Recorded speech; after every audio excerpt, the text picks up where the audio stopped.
Hello and welcome. Now, I gotta admit, I went to this book with really high hopes. 100% high hopes. Like, I was like, oh man, this is gonna be so good. Chicken Devil's number one, right? I love Chicken Devil. How could I not love where this book's going? And then before I read it, I started, like, seriously flipping through it, and there was a lot of talking. There was a lot of talking. I was like, oh no. Did they take the thing that I loved and somehow just ruin it?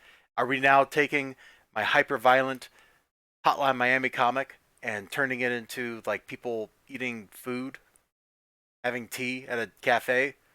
No, none of that was here. I was so happy. I was so happy. All the talking is really important. So we start off with Mitch talking to one of the detectives about the events of the last miniseries, giving his official statement on events, blaming his ex business partner, a biker gang, all that kind of stuff. And the detectives will make the facts fit the story. It's the perfect way to wrap up the last series.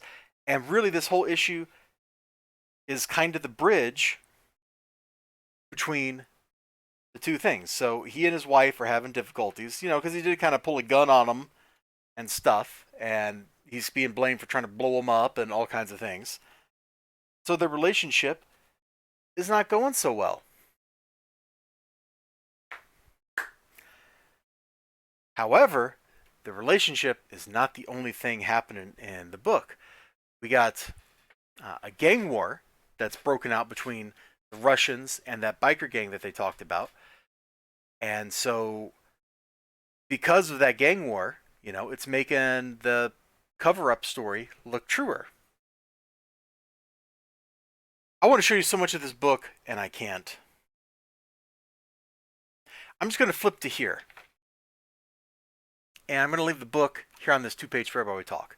So you got the biker gang, the bastards, or something like that, and you've got the Russian mafia or Eastern European mafia, whatever they are, and they're having a little gang war.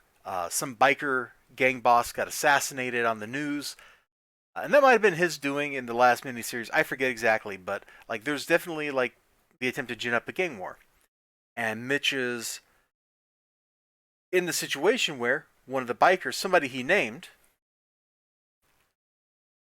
is stalking him. Now, what do you think is going to be happening to Mitch here, Mr. Hot Chicken himself? If you answered, he's going to kill the biker, congratulations. You're probably correct, because that's exactly how this should get handled, right? I don't know. You'll have to read the book and see. That's what I would do in his situation. But stuff goes down. He sort of starts reconciling with his wife.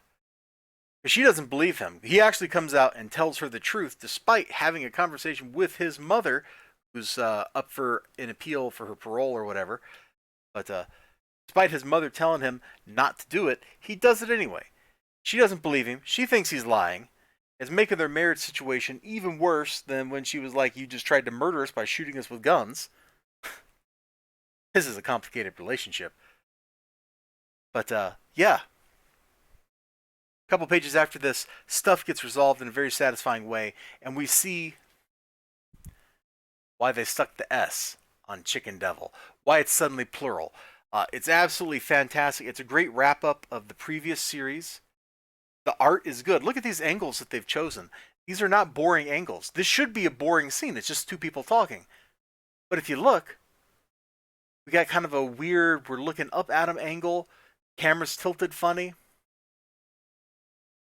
In fact, the perspective is really wonky because we don't see as much at the bottom of his chair as her chair. These are super dynamic angles just for conversation. It helps keep the book visually interesting when people are just talking to each other. It also shows that the conversations are a little off kilter, that the subject matter is not normal and everyday. It really helps drive home and emphasize everything going on in the book.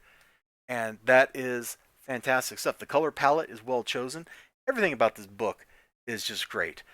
It's a great setup. I can't wait to see what kind of crazy antics they get into in the next issue. You know what I'm saying? I just want this to be an ongoing. Can this just go on forever where these three people on the cover are murdering people? Like, can we just make that a thing? Can we just we just have an ongoing Hotline Miami comic? Would that be too much to ask? That's probably too much to ask. You all have a great one. Hope to see you again next time. Check out Chicken Devils. This is, like, the last miniseries was fantastic, and this is a great, great start. And my hopes went up, they came down, and then they just shot right back up as soon as I started seeing the reality. It was like, oh yeah, this is great. Bye-bye.